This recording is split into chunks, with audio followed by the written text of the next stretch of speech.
هذا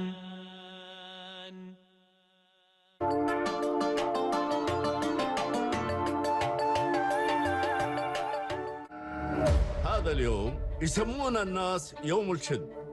اليوم هذا عندي أنا أسعد يوم في حياتي، اليوم اللي ارتبطنا أنا وأمكم يميه. جيراننا مصوره مقطع صوت امي طالع فيه وهي تقول ابوكم هدني بهالليله والحاشي. شو الفضيحه اللي فضحنا فيها ريلج؟ اللي ظنيته قريب مني طلعت ما اعرفه ولا اعرف شلون افكر. هذول هم الناس اذا لفيتي يظهرك بيقطعون بلحمك. مو انت لو من البدايه طاقها طراقين ولا كاس لها ضلع مربيها كان مو هذه حالتك الحين. أنا مستعد أتخلى عن أي إنسان أي كان أي شخص يتعرض لها. خربتي بيوتنا كلها.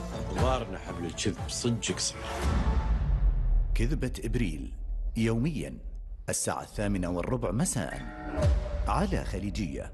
عيشوا معنا رمضان.